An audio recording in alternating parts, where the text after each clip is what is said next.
Welcome to my channel. An anterior pelvic tilt is a common problem if you're sitting for longer hours and doing less of stretching and exercise. It can cause your pelvis to move forward and curving your spine, giving rise to a lot of health issues. Namaste everyone, I welcome you all once again to my channel. In this video, I'm going to show a few asanas which you can practice to minimize your pelvic tilt.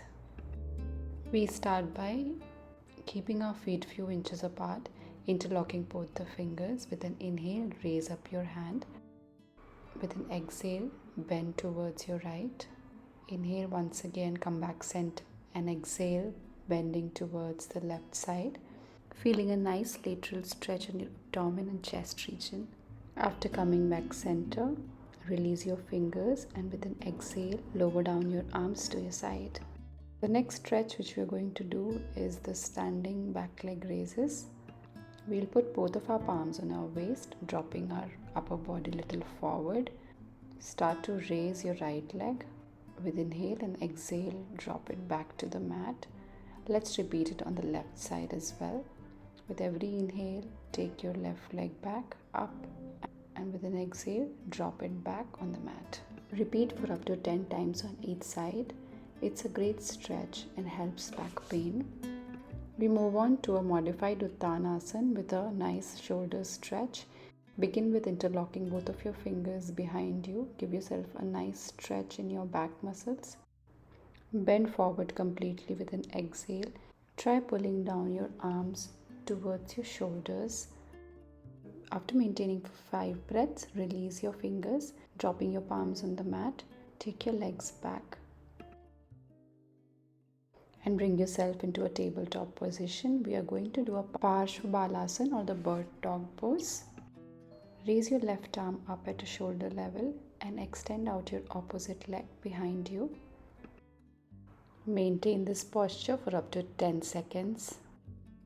Continue breathing evenly and maintaining your balance on your palm and on your left knee. After completing, let's move on to the other side. Raise your right arm at shoulder level and the alternate leg behind you. Remember to align your alternate limbs in one straight line and continue to hold the posture for at least 10 breaths.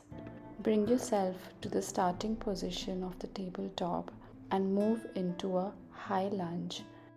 Bring your left leg in the center of both of your palms such that your left and the right knee is at 90-degree angle.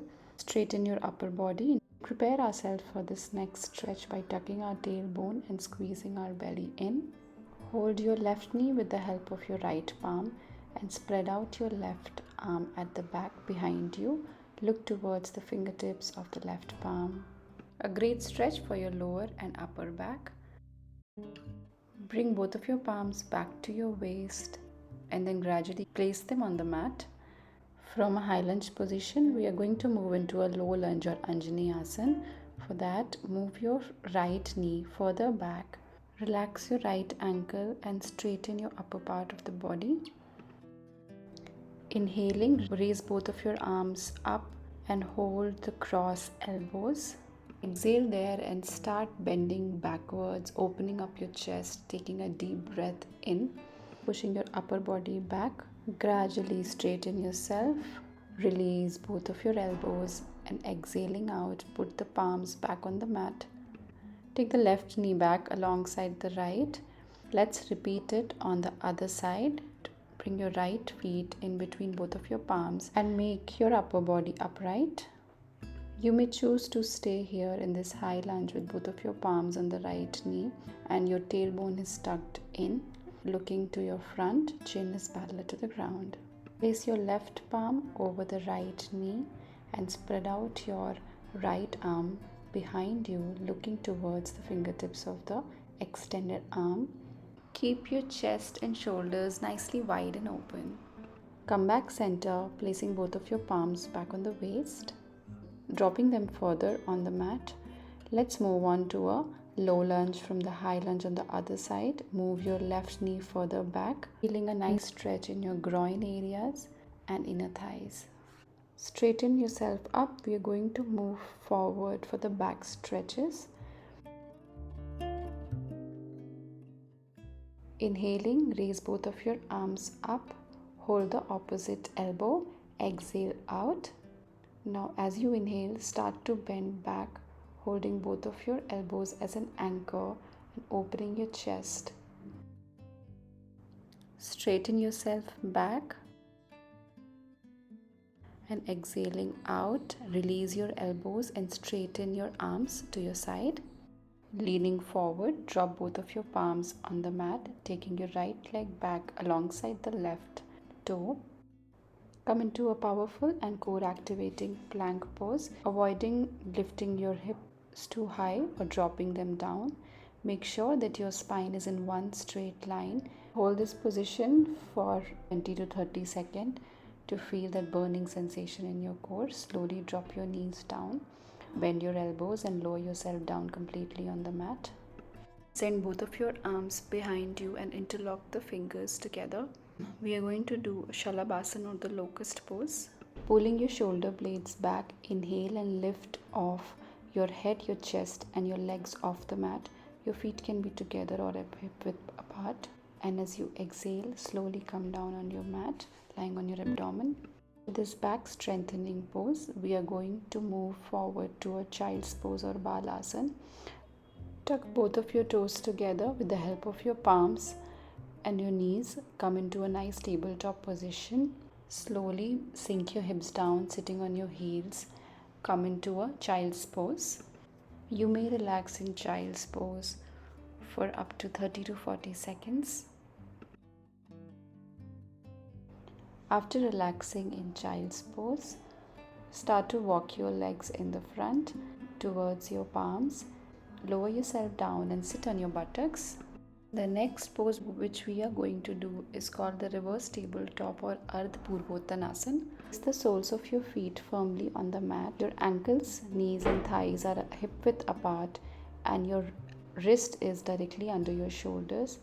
Inhale, pressing your feet and your palms firmly on the mat. Lift your hip up towards the ceiling. If it's comfortable here, drop your head down. Otherwise, soften your gaze and continue to look forward. Asana to strengthen your back and stimulate your endocrine system. Out of the pose, gradually lower down your hips, straightening your legs, come into a Dandasana. Lifting your weight forward, lie down on the mat with your back straight.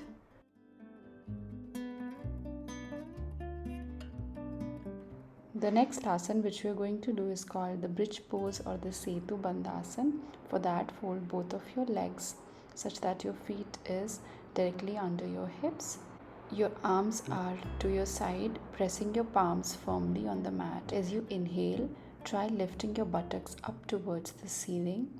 Try lifting your buttocks further up such that you can touch your chin to the chest.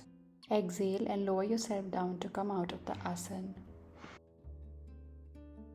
As we approach towards the end of this practice, let's cool ourselves down by practicing a simple and relaxing asana, Pavan Muktasana or the wind relieving pose. Fold both of your knees, bring it closer to your chest, wrapping both of your arms around the legs. Inhaling, lift your head up and bring it closer to your knees and exhale out, dropping your head back to the mat. Repeat this movement for up to 5 to 10 breaths. This is a great asana to relieve any digestive problems, gastric issues or constipation. After completing 5 breaths, we are going to give ourselves some spinal massage by rolling side to side. Continue wrapping your arms around the legs and start to roll towards both sides of your mat.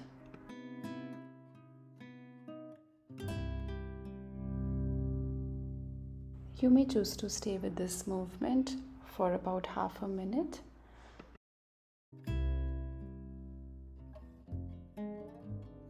Once you are done, release both of your elbows, dropping your arms by your side. Turn to one side of your mat with the help of your elbows in your palm, coming into a seated position. Thank you so much for watching and joining me for today's practice.